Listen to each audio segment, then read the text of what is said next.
और आज बात आतंकी हाफिज सईद से यारी क्या पाकिस्तान के कंगाल होने की बारी है पर बीते कुछ दिनों में पाकिस्तान से आई तस्वीरों ने शहबाज शरीफ और आसिम मुनीर के झूठ को पूरी दुनिया में बेनकाब कर दिया। पाकिस्तान दुनिया का एक ऐसा देश है जहां सरकार, सेना और आतंकवादियों की साझा कंपनी चल रही है। आतंक की कंपनी में कोई सीईओ है, कोई सीएफओ है तो कोई मैनेजर है। आज आतंक की इसी साझा कंपनी के कारण से पाकिस्तान कंगाल हो सकता है। आने वाले कुछ दिनों में पाकिस्तान पाई पाई को मोहताज हो सकता है। आखिर आतंकी की साझा कंपनी के चक्कर में कैसे पाकिस्तान कंगाली के फेर में फंसने वाला है, आपको इस रिपोर्ट में आइए हम आप दिखाते हैं। दहशतगर्दों से यारी पाकिस्तान पर पड़ेगी भारी। क्या पाकिस्तान एक बार फिर बड़ी गलती कर बैठा? क्या पाकिस्तान को मिला लोन फ्रीज हो सकता है? भारत का नया प्लान, कंगाली से टूटेगा पाकिस्तान। यही तस्वीरें अब पाकिस्तान की बर्बादी की नई वजह बनने वाली है। यही पोस्टर आने वाले वक्त में पाकिस्तान को पाई पाई का मोहताज बना देगा। पाकिस्तान के हुक्मरान का यही बयान शहबाज शरीफ और मुनीर के गले की हड्डी बनने वाला है। पाकिस्तान और आतंकवाद का यही गठजोड़ पाकिस्तान की कमर तोड़ने वाला है। ऐसा क्यों, पहले ये देखिए और समझिए। मंच सजा हुआ है। मंच पर पहलगाम हमले के साजिशकर्ताओं में एक सैफुल्लाह कसूरी मौजूद है।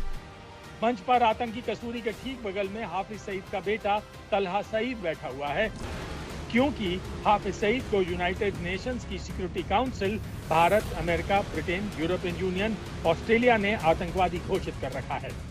यही नहीं, अमेरिका ने हाफिज सईद के सिर पर 85 करोड़ के इनाम का ऐलान तक कर रखा है।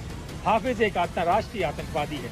वही सैफुल्लाह कसूरी भारत का मोस्ट वांटेड होने के साथ साथ अमेरिका द्वारा घोषित आतंकवादी भी है। लेकिन शहबाज शरीफ का करीबी नेता आतंक की रैली में शामिल होता है। आज पाकिस्तान के लिए सबसे बड़ी मुसीबत आतंक की साझा कंपनी है और इसी कंपनी के कारण पाकिस्तान के दोस्तों ने भी कर्ज देने से पाकिस्तान को इनकार कर दिया है। वहीं भारत ने एक बार फिर से पाकिस्तान को FATF की ग्रे लिस्ट यानी कि निगरानी सूची में डलवाने की मांग की है। अगर पाकिस्तान FATF की ग्रे लिस्ट में आ गया तो कंगाली के दलदल में फंस जाएगा। देखिए ऐसे।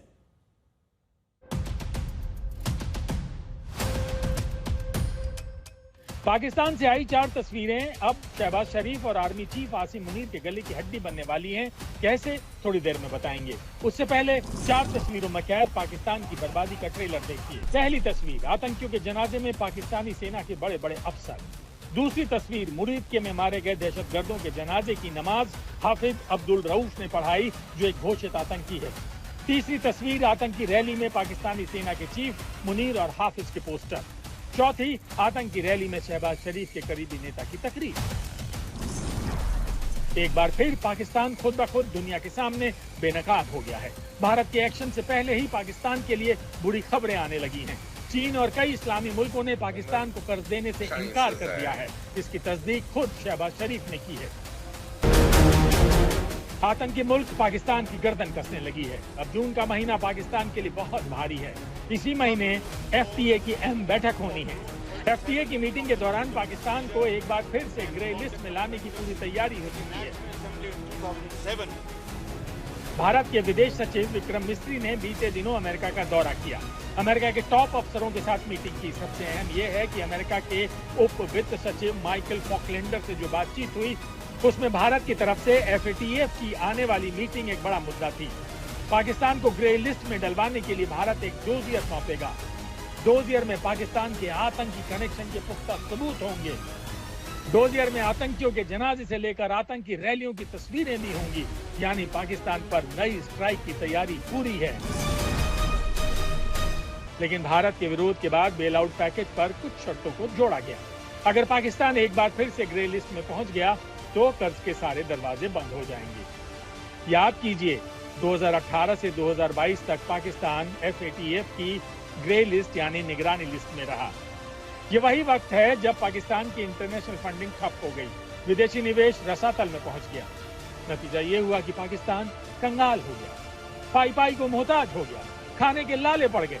एक बार फिर पाकिस्तान का आतंक प्रेम उसे कंगाली के दलदल में धकेल सकता है, क्योंकि पाकिस्तान और आतंकवाद के गठबंधन की हकीकत दुनिया के सामने है। बड़ी बात यह है कि भारत की मांग के समर्थन में आवाज उठने लगी है। डेनमार्क के पूर्व राजदूत और अंतर्राष्ट्रीय मामलों के जानकार फ्रेडी स्वेन ने भी पाकिस्तान को ग्रे लिस्ट में डालने की वकालत की है। उन्होंने एक इंटरव्यू में कहा, आतंकवाद अपने आप पैदा नहीं होता, इसके पीछे पैसा और सोची समझी साजिश होती है। इसलिए आपको वैश्विक और क्षेत्रीय स्तर पर प्रयास करने की जरूरत है, ताकि ये सुनिश्चित हो सके कि ऐसा कोई फंडिंग सोर्स ना हो जो आतंकियों की फंडिंग के काम आ सके। हमें इसे रोकना होगा।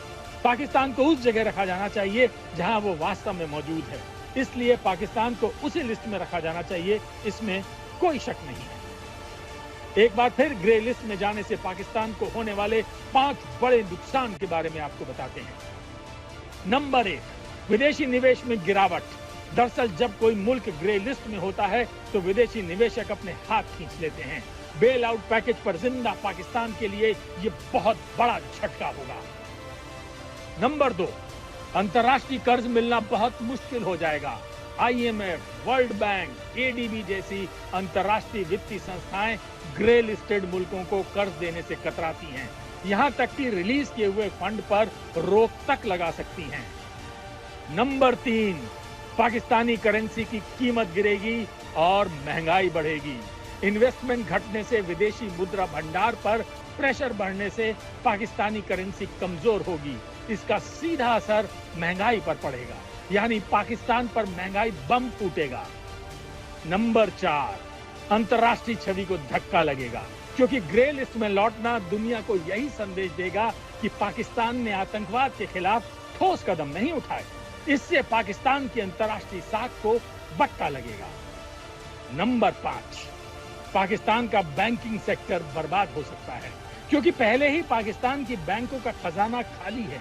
ऐसे में पाकिस्तानी बैंकों पर अंतर्राष्ट्रीय लेन देन में कड़े प्रतिबंध लग सकते हैं, जो पाकिस्तान के लिए नए आर्थिक संकट पैदा कर देगा। आज तक ब्यूरो।